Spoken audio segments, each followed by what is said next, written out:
Amém? Pegue a sua Bíblia, abra no Evangelho de Lucas, capítulo 6. Lucas, capítulo de número 6. Vamos ler aqui o versículo 46 até o 49. Lucas 6, 46 ao 49. Então disse o Senhor Jesus Cristo, dissoluta.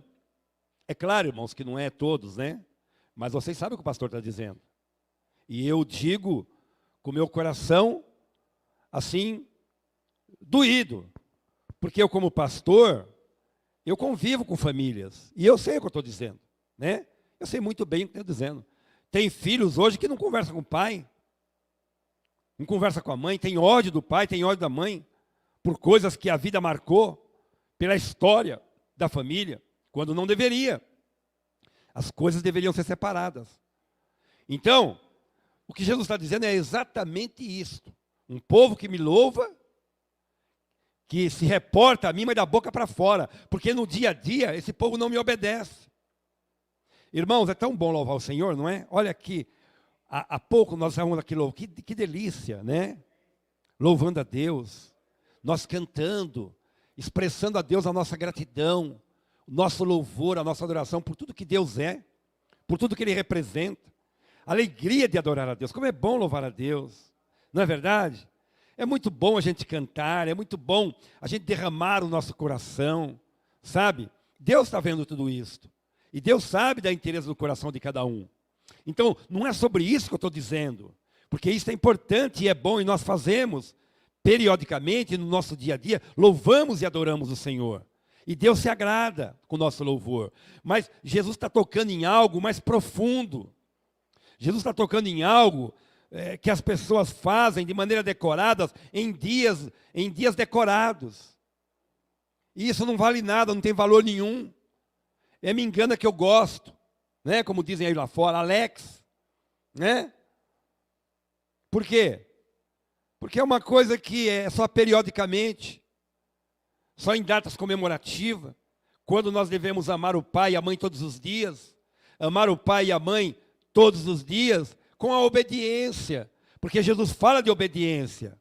Esse povo me louva da boca para fora, mas não me obedece. O que Jesus está mostrando aqui? Que o verdadeiro louvor é a obediência. Vocês entendem, meus amados? Então veja, eu quero louvar a Deus, eu quero dar o melhor louvor a Deus. Qual é o melhor louvor a Deus? Pastor, é a obediência a Deus. Quando eu obedeço a Deus, eu estou dando o perfeito louvor que Deus se agrada. É o que Jesus está dizendo, não é eu? Sou eu, não? É o que Jesus está dizendo. O povo me louva de lábios, mas não me obedece. Então Jesus está dizendo, olha, se vocês me obedecer, vocês vão estar dando para mim o melhor louvor. E não é assim com o pai e com a mãe?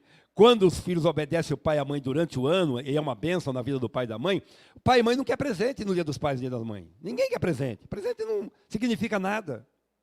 Presente é uma lembrancinha, um mimozinho. Mas se der ou não der, não tem problema nenhum. O importante é o dia a dia.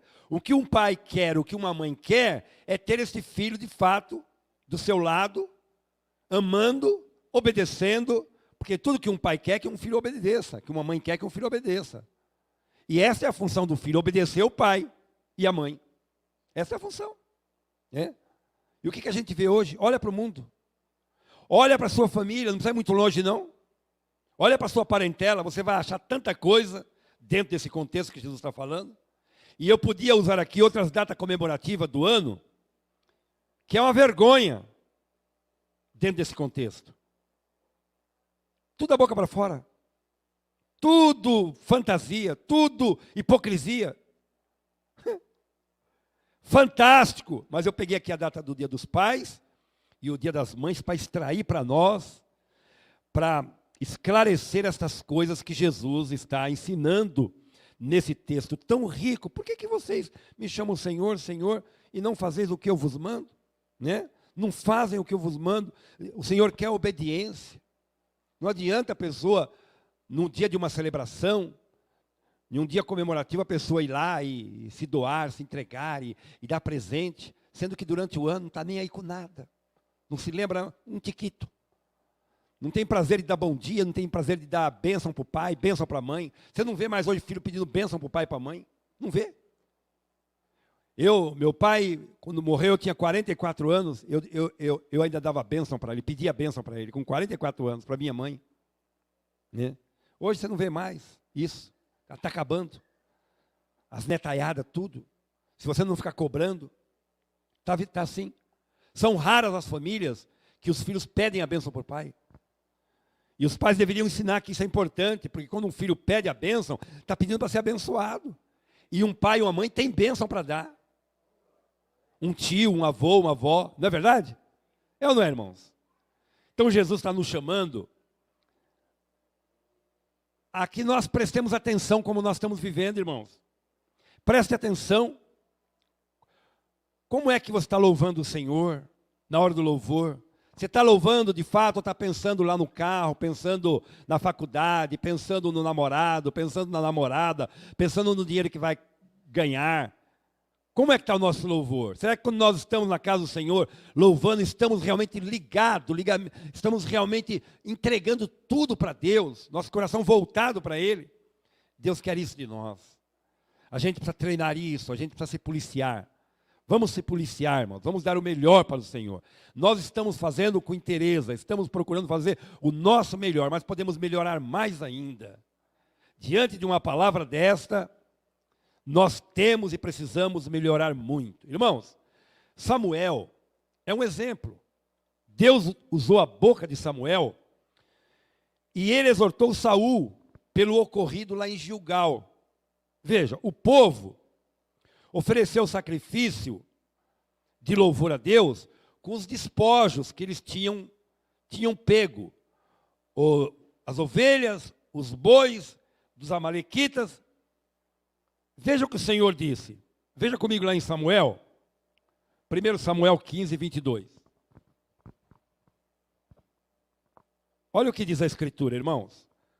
Porém, Samuel, Deus tomou a boca do Samuel, porém Samuel disse, tem porventura o Senhor tanto prazer em holocaustos e sacrifícios de louvor, quanto em que se obedeça à sua palavra? Eis que o obedecer é melhor do que o sacrificar, e o atender melhor do que a gordura de carneiros. Deus não quer que ninguém fique, ai, Senhor, eu te adoro, você é o Senhor, da boca para fora. Essa gordura de carneiro não engana Deus. Não engana Deus. E o povo havia pego os despojos dos amalequitas, os bois e as ovelhas, e ofereceram sacrifícios de louvor a Deus. O Senhor falou, isso não agrada, isso não toca o meu coração. Sabe o que é que toca meu coração? A obediência. Porque o obedecer é melhor do que o sacrificar. Amém, meus queridos e meus amados irmãos? Percebe como que muita gente está enganada com o Evangelho? Né? Não é verdade? Está enganada com o Evangelho. E Jesus vem aqui e faz essa colocação que mexe com as minhas entranhas e mexe muito comigo. Agora, vamos caminhar. Na parábola, Jesus fala de um edifício, de duas casas que foram construídas, edificado com projeto e com planta. Olha que legal. Eu quero convidar você a pensar um pouco, raciocinar junto comigo. Eu gosto muito de pensar sobre essas coisas, principalmente quando eu deito, que eu apago tudo para dormir, eu fico pensando em Deus e pensando nas coisas de Deus.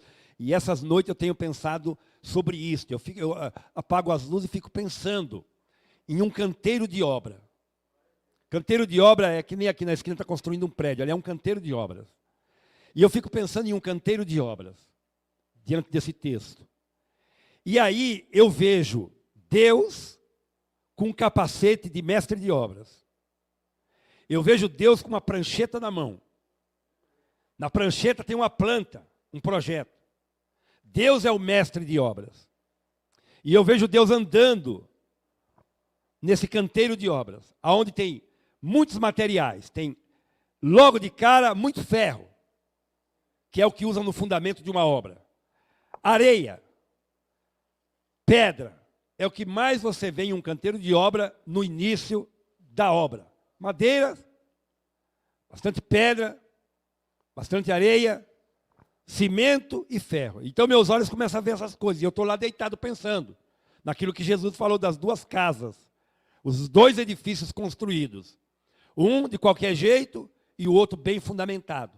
Então eu vou pensar no bem fundamentado, porque o que está sobre a areia é feito de qualquer jeito. Não preciso nem pensar como é que é, de qualquer jeito. Mas pensando naquele que é bem fundamentado, construído sobre a rocha, então eu vejo um terreno bem firme, terreno bem preparado. Eu vejo muita areia, eu vejo muita pedra, eu vejo muito ferro, muito cimento, e eu vejo o mestre de obras. Como se trata de coisas espirituais e uma obra que Deus está falando, eu vejo Deus como o mestre de obras. Eu vejo ele com o capacete de proteção e a roupagem, aquela roupa grossa que os mestres de obra usam, e a prancheta na mão, junto com o projeto, ou seja, a planta. Que coisa fantástica. Você consegue visualizar isso com os olhos da fé? E lá está o Senhor, lá está Deus. Ele vai construir uma casa para nos mostrar como é que constrói uma casa. Ou como que se edifica uma vida. Ou como se constrói sonhos para ter faculdade, fazer uma faculdade. Isso aqui vai longe, irmãos. Essa construção fundamentada sobre a rocha não significa só construção civil, mas construção de sonhos, de casamento, de conquistas, de realizações. Tudo tem que ter um fundamento, tudo tem que ter uma base, tudo tem que ter uma raiz. Ninguém sai ganhando dinheiro por aí por acaso. A pessoa, para ganhar dinheiro, conquistar coisas, trabalhando, ela tem que ter uma raiz, tem que ter um fundamento, ela tem que ter uma profissão, ela tem que ter uma faculdade, ela tem que se especializar em alguma coisa, para poder se formar em alguma coisa, para poder sacar dinheiro, periodicamente, paulatinamente. Sim ou não? Eu tenho dito, com exceções de algumas pessoas que é criada em berço de ouro, que já pega tudo pronto, todo mundo tem que passar por esse processo. Criar raízes, fundamento. Por isso que eu falei que esse texto é usado em todas as áreas da vida. Casamento, eu já preguei em casamento, aniversário, bodas de ouro, já preguei, né? Já preguei na igreja várias vezes, porque o conteúdo dele, os princípios, eles se encaixam em todas as áreas da nossa vida. Então, eu fico pensando em Deus como este mestre de obras. Agora, ele não é um mestre de obras qualquer, irmãos. Ele é eclético, diga eclético. Deus, ele é eclético, ele tem todo o poder, toda a capacidade, toda a sabedoria. Ele é formado em todas as coisas que você possa pensar. Porque ele é o criador de todas as coisas, né? Então, eu quero que você pense em mim, comigo, em Deus como esse mestre de obras, sendo eclético, ou seja, sendo um projetista, porque uma obra precisa de um projeto. Deus, ele é projetista. Por quê? Porque Deus cria desenhos. Sabia que Deus desenhou você no ventre da sua mãe? Sabia que não tem uma pessoa igual a outra, irmãos? Nós somos tanta gente nesta terra, irmãos. Nós olhamos aqui nesse auditório, muitas pessoas, ninguém é igual um ao outro, ninguém é igual. É coisa de Deus, irmãos. Sabe por quê? Porque ele é o verdadeiro projetista, e esse mestre de obra, vestido de mestre de obra, ele não é simplesmente um mestre de obra, ele é um projetista que cria desenhos, que cria ferramentas, porque o projetista, ele faz o desenho, ele cria as ferramentas, os equipamentos para desenvolver produtos diversos. Que o nosso Deus, ele é o projetista da vida, da igreja do Senhor. Mas ele é o projetista, mas ele também é o arquiteto. Veja, ele é eclético, irmãos. Ele é arquiteto, porque a arquitetura envolve controle e desenho de espaços habitados. É o arquiteto que faz o desenho da casa, que mostra o lugar dos móveis, que desenha tudo no seu devido lugar. É o arquiteto que faz o paisagismo. Eu quero um pé de coqueiro ali, eu quero um cipreste italiano ali, eu quero uma caizuca aqui. E é a função do arquiteto, irmãos. Por isso que a igreja do Senhor é linda, porque Deus levantou um para apóstolos, outros para profetas, outros evangelistas, outros para pastores e outros para mestres. Como eu disse domingo, e às vezes a igreja local não tem os 5 ministérios, porque falta material humano. Então Deus usou o pastor, líder, para exercer as 5 funções dentro de um ministério. Tem sido nossa realidade. Por isso que a gente tem muita dificuldade. Porque falta material humano. Porque a seara é grande, mas os ceifeiros são poucos. É pouca gente que quer trabalhar. E os que trabalham ainda não faz bem feito. Se a gente olhar para o corpo de Cristo, a gente sabe que o pastor está dizendo é verdade. Sem querer ferir ninguém. Com muito amor, mas exortando ao mesmo tempo. Porque eu estou aqui para isso. Eu estou aqui para isto. Irmãos, ele é o projetista, mas ele também é o arquiteto. Escute, mas ele também é o engenheiro. Deus é completo.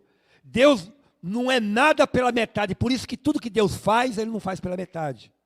Porque ele é completo. Deus é completo. Então ele também é um engenheiro. Ele sabe tudo. Deus sabe tudo. Deus, ele tem as medidas, Deus tem o desenho de tudo, Deus tem o planejamento de tudo. Quando Jesus veio a esta terra, se fez homem, deixando a sua forma de Deus e se fazendo homem, Deus tinha desenhado tudo isto. Deus tinha arquitetado tudo isto. Porque ele tem o controle, o desenho, ele é o arquiteto, ele é o engenheiro, sabe tudo, tem as medidas, o desenho, o planejamento, tem os projetos de tudo. Ele é que faz a gestão de obras, infraestrutura e empreendimentos. É um engenheiro. Porque o Senhor é o engenheiro dos engenheiros. O Senhor é o arquiteto dos arquitetos. O Senhor é o projetista dos projetistas. O Senhor é o médico dos médicos. Ele é o advogado dos advogados. É por isso que não tem como fugir, irmãos. Nós dependemos de Deus. Nós precisamos de Deus o tempo todo na nossa vida. Ai daquele que não estiver atento a isto. Ai daquele que não se deter a isto, que é dependente de Deus. Essa pessoa não tem vida, essa pessoa vai vegetar. Essa pessoa não tem futuro, porque ela não vai ter eternidade com Deus. O ser humano precisa de Deus, o ser humano depende de Deus. O ser humano precisa buscar Deus, o ser humano precisa se achegar a Deus, porque é em Deus que nós encontramos direção, orientação, sabedoria, livramento, cura. É em Deus. E a salvação da nossa alma. Entenderam, irmãos? Então veja que legal que é isto. A gente poder olhar para o Senhor, para o Deus eterno, como esse mestre de obras dentro da igreja. O propósito desta parábola, veja o versículo 47 e o 48 do 6. 47 e 48 do 6 de Lucas. Olha o propósito da parábola. Todo aquele que vem a mim e ouve as minhas palavras e as pratica, eu vos mostrarei a quem é semelhante. Olha o propósito. 48. É semelhante a um homem que, edificando uma casa, cavou, abriu profunda vala e lançou o alicerce sobre a rocha. E vindo a enchente, arrojou-se o rio contra ela, aquela casa, e não a pôde abalar, por ter sido bem construída esta casa. Quando eu convido você a olhar para o canteiro de obra, com os olhos da fé, e contemplar Deus como o mestre de obras, exercendo a função do projetista, do arquiteto e do engenheiro, é para que você veja como é que se constrói uma casa. Como que se faz profundas valas para lançar sobre ela ferragens. Olha esses monotrilhos que está funcionando agora. Passa lá, dá uma olhadinha para vocês verem a ferragem, a fundação que é feita. Para sustentar os trens que vão passar em cima cheio de gente. Coluninhas que ficam em pé. E o monotrilho vai passar em cima. Mas olha a base, olha a profundidade que as máquinas perfuraram. E lançaram ferro, e lançaram concreto. E as bitolas de ferro que sobe. A quantidade, você fica bobo de ver a quantidade de ferro. Concreto bem medido, bem mexido. E o mestre de obra está olhando tudo. Está vendo como é que está sendo feito tudo. para que haja um fundamento, para que haja uma estrutura, para que haja segurança, para que o edifício, depois de pronto, quando vir os ventos e a chuva, a tempestade, não seja abalado. Não seja abalado. E assim é o fundamento da vida cristã, da igreja do Senhor. Irmãos, nós somos a igreja de Cristo, nós não somos qualquer coisa. Nós somos o corpo de Cristo. E o Senhor, Ele é o mestre de obra dessa seara. O canteiro de obras que você vê construindo uma construção civil, dentro do espiritual que eu estou trazendo aqui, é a seara. A seara é grande demais. E tem ceifeiros, e os ceifeiros é eu e você.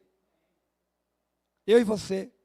E o Senhor está mostrando para mim e para você que nós precisamos nos adequar, nos encaixar, nós precisamos entender este projeto, esta arquitetura, esta engenharia, diga perfeita. Diga perfeita. Olha o tema da mensagem: projeto mais arquitetura mais engenharia perfeita. A igreja é doente. A igreja tem problemas, mas a igreja, depois de pronta, será a noiva. O edifício, quando é construído, tem dificuldades de se construir. Tem adversidades ali no canteiro de obra. O bicho pega com os funcionários, com o chefe, com o mestre de obra. O bicho pega para a coisa acontecer, na medida, conforme o desenho, conforme o projeto. Mas o edifício, depois de pronto, é a coisa mais linda. Olha os arranha-céus que tem por aí. Olha as torres gêmeas que foram derrubadas lá nos Estados Unidos, como era linda. A igreja tem problemas, a igreja tem lutas, a igreja caminha com dificuldades, com muita carga opressiva de fora para dentro. É muitas situações dentro de um trabalho, de um ministério, de uma igreja local. São muitas as lutas. Mas a Bíblia diz que o mestre de obra, ele anda no meio da igreja. Jesus está no meio da igreja, está no Apocalipse. Aleluia. Jesus tem uma prancheta na mão, Jesus tem a planta, Jesus tem o desenho e o projeto, e Jesus está olhando para os trabalhadores, que é eu e você. Como é que nós estamos edificando a casa do Senhor? Se cada um está fazendo a sua parte, se cada um está dando o seu melhor, ou se alguém está apontando o dedo um para o outro, cobrando, julgando, coisa carnal, diabólica. O mestre de obra está olhando e está nos vendo. Como é que nós estamos fazendo? E ele está dizendo, olha para mim. Olhe para mim, ele está dizendo. Construam conforme o meu projeto e a minha planta, ele está dizendo. Porque tem muita gente construindo, edificando o seu ministério sobre areia, de qualquer jeito.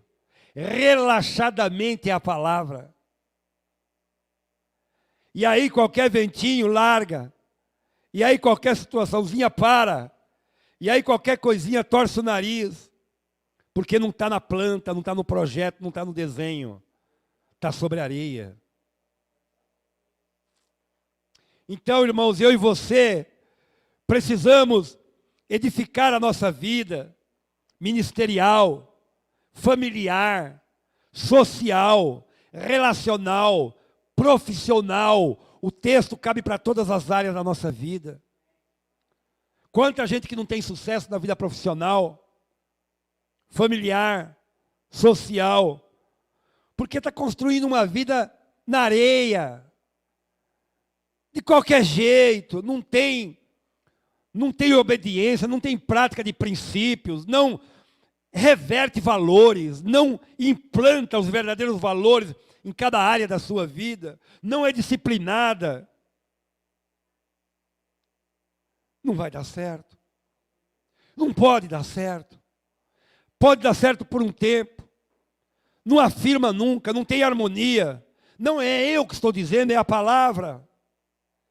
Então, nós podemos aqui olhar e pensar nesse fundamento sólido. Sabe por quê, irmãos? O fundamento é que traz os bons resultados. Diga, fundamento é o que traz bons resultados. Sabe por quê, irmãos? Que é o fundamento que traz bons resultados? Porque é lá que mora a bênção de Deus, irmãos. No fundamento é que mora a bênção de Deus, irmãos. Quando Jesus fala de uma casa firmada sobre a rocha, que não é construída começando pelo telhado, mas começando pela base. Que tem gente que vai começar as coisas e já quer começar por cima, pelo telhado, comprando as telhas, sendo que tem que pensar em comprar ferro, cimento, areia, pedra, e deixar as telhas para o final. Tem gente que quer ser mais esperto que os outros. Olha, já estou pondo no meu telhado, você ainda está abrindo um buraco aí na rocha. Aí vem o vento, aquele que se gabou todo, a chuva leva embora a vida dele.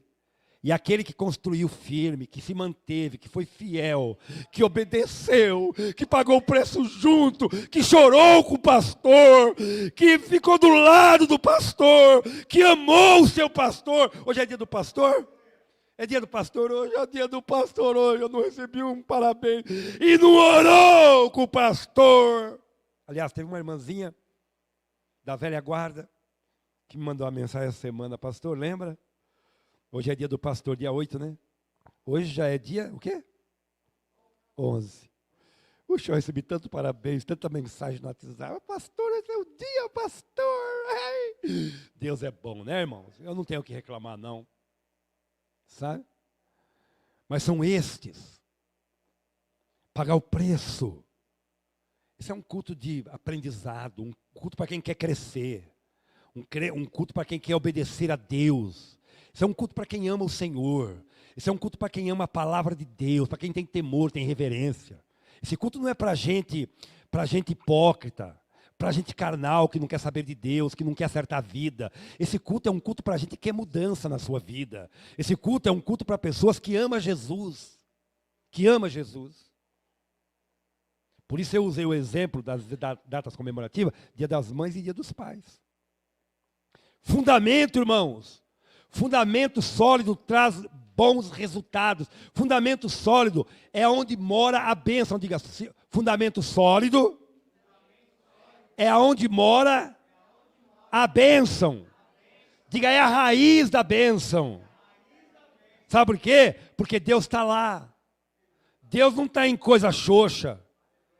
Deus não é uma gelatina. Deus é uma rocha. A palavra fala que o Senhor é a rocha eterna, que Ele é a pedra de esquina, que Ele é a pedra angular, é coisa forte, coisa firme. E é aí que nós precisamos fundamentar a nossa fé, a nossa esperança, a nossa alegria. Pessoas que não fundamentam a alegria em Deus, é uma alegria fugaz que ela vai viver, uma alegria passageira.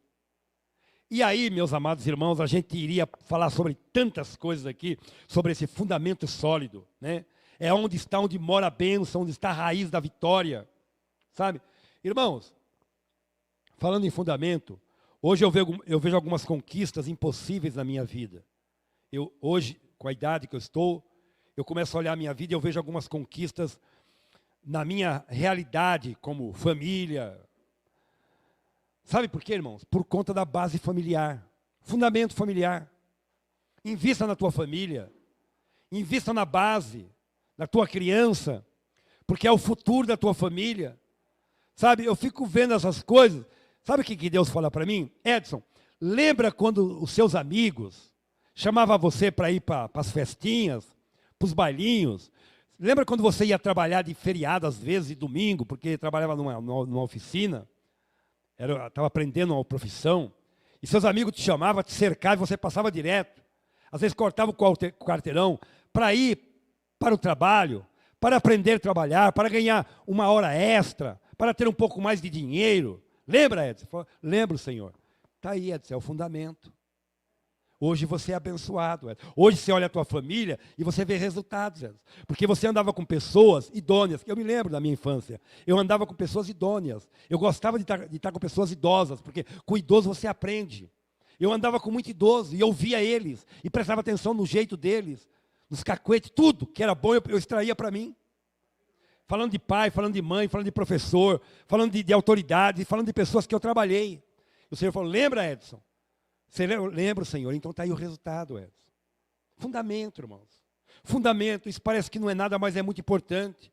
Hoje eu tenho vivido milagres financeiros na minha vida. Olha, sabe a multiplicação dos 2 pãezinhos, dos 2 peixinhos dos 5 pães? Eu tenho vivido isso na minha vida. Eu tenho visto a multiplicação dos pães e dos peixes na minha vida. Hoje eu tenho coisa que eu não tinha condições de ter, pela lógica. Eu fico admirado com as conquistas que eu conquistei em minha vida. Até hoje. Porque eu venho de uma linhagem pobre. Eu não nasci num berço de ouro. E tudo que eu conquistei, que eu galguei, foi com muito trabalho, com muito esforço, com muita dedicação, com estudo, com posicionamento, com disciplina. Sabe o que Deus falou para mim? Você está se achando feliz, Edson, com essas conquistas? Que você fica admirado como que você conquistou? Você se lembra, Edson, quando você se converteu? Que desde o dia que você se converteu até hoje você é um dizimista fiel, Edson? Eu lembro, Senhor. Pois é, Edson. A tua fidelidade está te trazendo os frutos, Edson. Porque você fundamentou o teu dinheiro e a tua esperança no meu reino, Edson. E eu me lembro que desde o primeiro dia que eu me converti, eu não fiquei um mês sem entregar o dízimo na casa do Senhor. Teve uma época, irmãos, que eu tinha padaria. O meu dízimo naquela época era R$350 por mês. Sabe o que equivale hoje? Mais ou menos R$3.000. Eu fiquei mais de 2 anos dando esse dízimo, todo mês, mês a mês. Fidelidade, irmãos. Quase 3.000 por mês de dízimo no dinheiro de hoje. Eu tinha vendido padaria, estava com dinheiro, mas fui fiel a Deus, não retive 1 centavo. Hoje eu olho para a igreja, pessoas vêm pedir oração, pastor, ora para sair a minha aposentadoria. Quando sair a minha aposentadoria, eu vou ser dizimista fiel. Aí você ora. Aí Deus abre as portas, as pessoas recebem a aposentadoria. Ela dá o primeiro dízimo da primeira aposentadoria. Depois ela vai até embora da igreja. Nunca mais ela dá o dízimo na igreja. Que fidelidade é esta? Como é que esta pessoa vai chegar no futuro e se admirar daquilo que tem galgado e conquistado? E ouvir Deus falando, você lembra, Edson? Você foi fiel a mim? No pouco e sobre o muito eu te coloco. E eu fico de boca aberta de ver o que Deus tem dado para mim com pouco dinheiro. O que Deus tem feito na minha vida com pouco dinheiro. Mas é a bênção de Deus, irmãos. Sabe? Dê a Deus o que é de Deus e a César o que é de César. O que é do governo é do governo, o que é imposto é imposto. Mas o que é de Deus é de Deus. E quem tira o de Deus está roubando Deus. Experiência minha como pastor. Aí eu fico pensando nessas coisas, irmãos, de fundação, de fundamento. Fico pensando sobre isso. Uma vez eu estava viajando para Cananéia. Vale do Ribeira é uma ilha. E eu estava voltando, eu trabalhava com vendas. Eu tinha feito aquela praça. E estava voltando à noite, chuva.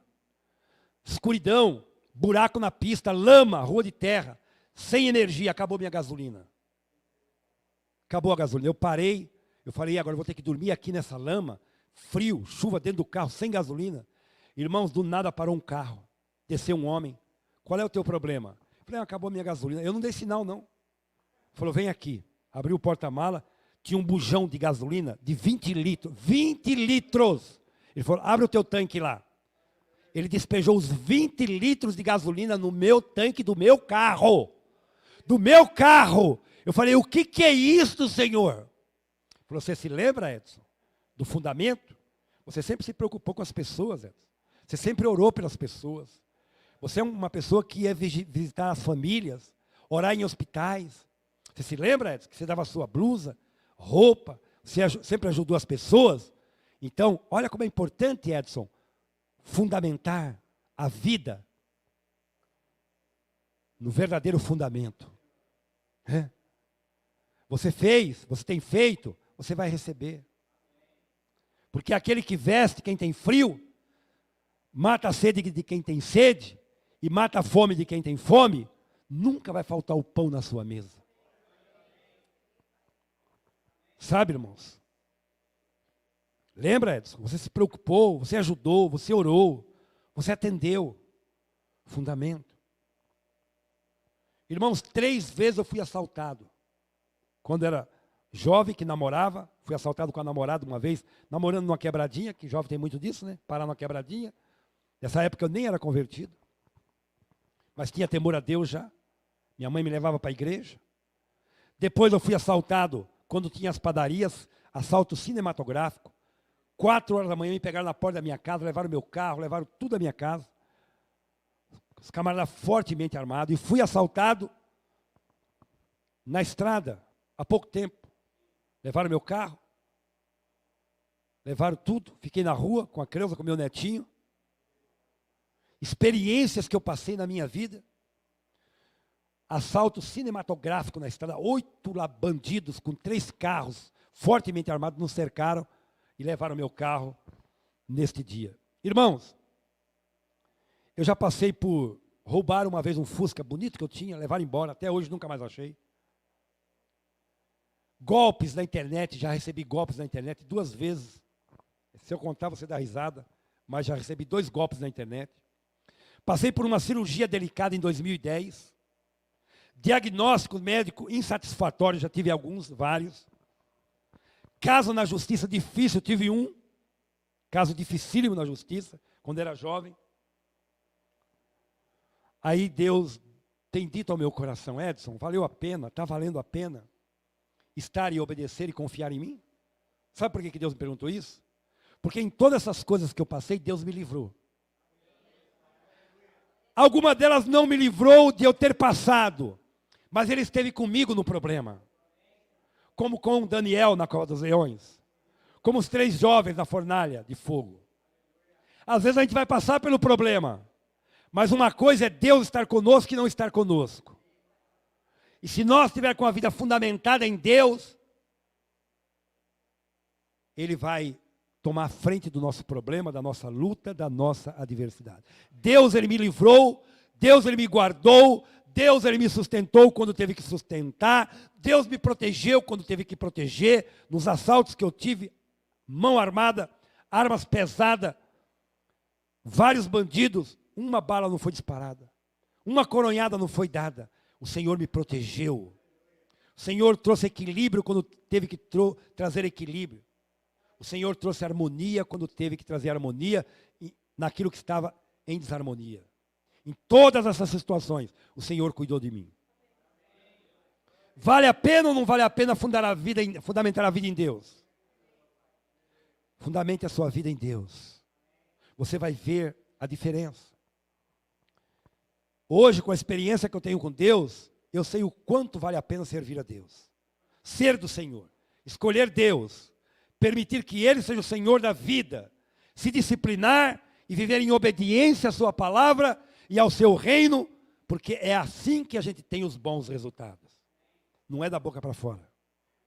Deus não quer isto. Deus quer obediência. E o verdadeiro louvor, ele é extraído de uma vida em obediência a Deus. Conclusão aqui da nossa mensagem. A parábola de Jesus, que Jesus disse, não é um dito, porque a parábola pode ser vista como um dito, apesar de ser um ensinamento, como um dito. Mas a parábola que Jesus colocou aqui hoje, que nós vemos, dos 2 fundamentos, não é um dito.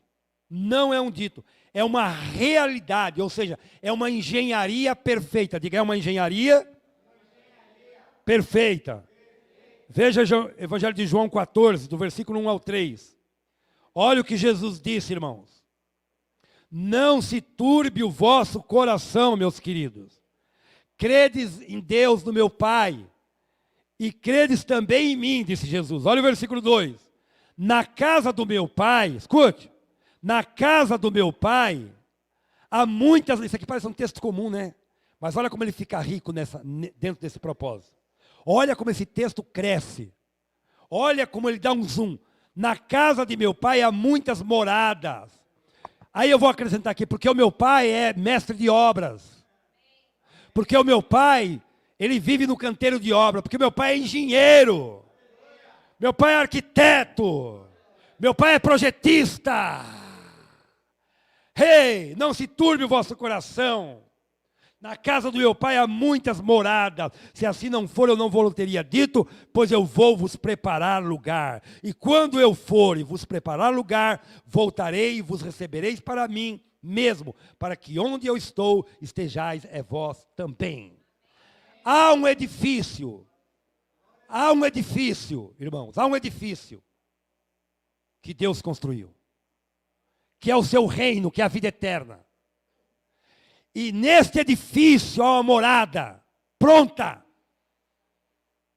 que Jesus está dizendo, eu vou e vou preparar lugar nesta morada construída pelo meu Pai, para que aonde eu estiver, vocês estejam comigo.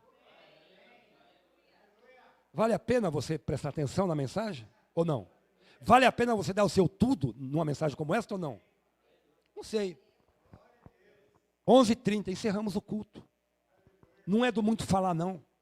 É objetividade, produtividade, ser proativo no reino de Deus. Agora, eu espero que toda a minha disciplina, a minha dedicação, o meu amor pelo reino de Deus e por vocês estejam receptivos. E quem sabe disso é só Deus. Só Deus conhece o coração. E eu digo isso para vocês aqui, nessa plateia, e para todos aqueles que também estão me vendo pela internet, pelas redes sociais. Jesus foi preparar a morada, irmãos. A casa está pronta. O edifício está pronto. Jesus foi preparar lugar. O teu nome precisa estar lá. Tem que ter nesse condomínio o teu nome reservado. Não se preocupe com o apartamento aqui na terra, não, porque isso aqui é perecível. Se preocupe com o teu apartamento lá no reino de Deus, que já está pronto. Pai, em nome de Jesus, meu Pai, eu oro ao Senhor de todo o meu coração, de toda a minha alma, e abençoo os meus irmãos com esta palavra que por si própria já é uma bênção para nossas vidas. Que o Espírito Santo encontre liberdade nos verdadeiros corações abertos para o Senhor, para que possam assimilar aquilo que o Senhor tem derramado, Pai, periodicamente nesta igreja local, como palavra, como presença, manifestação do Teu Espírito Santo, porque o propósito é crescermos, é sermos uma bênção nas Tuas mãos, para a Tua glória e louvor. E todos aqueles que entendem assim, digam amém. Amém?